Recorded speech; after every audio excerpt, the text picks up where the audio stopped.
सत्ता की शुरुआत करते हैं उस शब्द से जो आजकल पाकिस्तान और बांग्लादेश में सबसे ज्यादा ट्रेंडिंग है, और इसको लेकर पिछले कुछ दिनों से पाकिस्तान और बांग्लादेश दोनों देश ज्यादा कुख्यात हो चुके हैं। इसे हम दो देश, दो खबर और दो वीडियो से आपको समझाते हैं। बांग्लादेश की राजधानी ढाका में सत्ता विरोधी प्रदर्शन चल रहे हैं। यूनुस की सरकार उन्हीं लोगों के टारगेट पर है जिनके आंदोलन की बदौलत उन्हें सत्ता मिली थी। इसके अलावा और भी कई फ्रंट पर बांग्लादेश की सरकार, सेना और पुलिस पानी पानी हो चुकी है। प्रदर्शन जबरदस्त है, दिन रात सेना की गश्त है। कहीं दूसरी तरफ पाकिस्तान की हालत बांग्लादेश से भी ज्यादा बिगड़ चुके हैं। खैबर पख्तूनख्वा और बलूचिस्तान में विद्रोही बहुत भारी पड़ रहे हैं, वो भी इस कदर कि पाकिस्तान की आर्थिक और राजनीतिक स्थिति के बाद अब भौगोलिक स्थिति भी बिगड़ने वाली है। मतलब ये कि खैबर पख्तूनख्वा और बलूचिस्तान पाकिस्तान से टूटने वाला है। अगर ऐसा हुआ तो पाकिस्तान के पास उतना ही क्षेत्रफल बचेगा जितना भारतीय राज्य राजस्थान के पास है। बांग्लादेश पिछले कुछ दिनों से अशांत है। वहां शहर शहर, गली गली कट्टरता वाले प्रदर्शन हो रहे हैं। ऐसा लग रहा है कि बांग्लादेश में कोई व्यवस्था नहीं है, कोई नेतृत्व नहीं है, कट्टरपंथियों पर कोई कंट्रोल नहीं है। सबूत के तौर पर आप ढाका से आए ये वीडियो देख सकते हैं, जहां सेना के जवान सड़क पर आ चुके हैं क्योंकि ढाका में लगातार विरोध प्रदर्शन से स्थिति विस्फोटक हो चुकी है। एक तरफ बांग्लादेश के आर्मी चीफ के खिलाफ सोशल मीडिया कैंपेन चल रहा है, वहीं दूसरी तरफ ढाका की बैतुल मुकर्रम मस्जिद के पास इस्लामी समूहों ने हल्ला बोल दिया है। यहाँ प्रदर्शनकारी फिलिस्तीन में इजरायली हमले को मुद्दा बनाकर यूनुस की सत्ता को सीधी चुनौती दे रहे हैं। ऐसे में हिंसा की आशंका को देखते हुए सेना और सुरक्षा बलों ने मस्जिद के बाहर सुरक्षा बढ़ा दी है।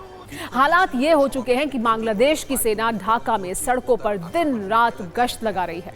फौजियों ने पुलिस की तरह अपनी चौकियां बना ली हैं और आने जाने वाले वाहनों को रोककर जांच कर रहे हैं। सत्ता में आज हम बांग्लादेश में कट्टरता वाली इस वीडियो कुंजी के साथ साथ वहां उठ रही सत्ता विरोधी चिंगारियों का भी विश्लेषण कर रहे हैं। आपको बताते हैं कि बांग्लादेश में क्यों तख्ता पलट ट्रेंडिंग है। बांग्लादेश में शेख हसीना को बाहर करने वाला छात्र संगठन, जो अब राजनीतिक पार्टी भी है, यूनुस की सत्ता के खिलाफ है। यूनुस की सरकार और यूनुस सरकार की सेना पर गंभीर आरोप लगा रहा है। बांग्लादेश की पार्टी का नाम है एनसीपी, यानी नेशनल सिटीजन पार्टी। इसने ये आरोप लगाया है कि बांग्लादेश की सेना शेख हसीना को एक बार फिर से प्रधानमंत्री बनाने की फिराक में है। एनसीपी के नेता ने ढाका स्थित ढाका विश्वविद्यालय परिसर में संबोधन के दौरान यूनुस की सत्ता को तख्ता पलट वाले संकेत भी दिए। ये कहा कि बांग्लादेश की सेना शेख हसीना की पार्टी आवामी लीग को फिर से लाने की योजना बना रही है। ये भी कहा कि सेना एक परिष्कृत आवामी लीग को पुनर्स्थापित करने का प्रयास कर रही है। इसे रिफाइंड आवामी लीग बताया है। सोचिए इस संबोधन का एक एक शब्द कैसे मोहम्मद यूनुस को कांटे की तरह चुभ रहा होगा।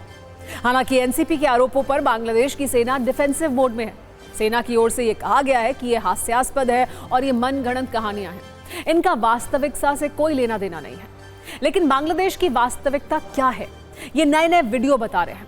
वहां से आ रही नई जानकारियों के आधार पर आप ये समझ सकते हैं कि बांग्लादेश इस वक्त कई फ्रंट पर अंदरूनी लड़ाई लड़ रहा है। जहां तक बात ढाका में हो रहे इस मिलिट्री मार्च की है, तो कहानी यह है कि बैतुल मुकर्रम मस्जिद के पास शुक्रवार को जुमे की नमाज के बाद कई इस्लामी समूहों ने विरोध प्रदर्शन किया था। इनका आरोप है कि फिलिस्तीन में इजराइल मुसलमानों पर हमले कर रहा है और यूनुस की सरकार कुछ नहीं कर पा रही है। ढाका में प्रदर्शनकारियों की भारी भीड़ के चलते बॉर्डर गार्ड बांग्लादेश के जवान भी तैनात कर दिए गए थे।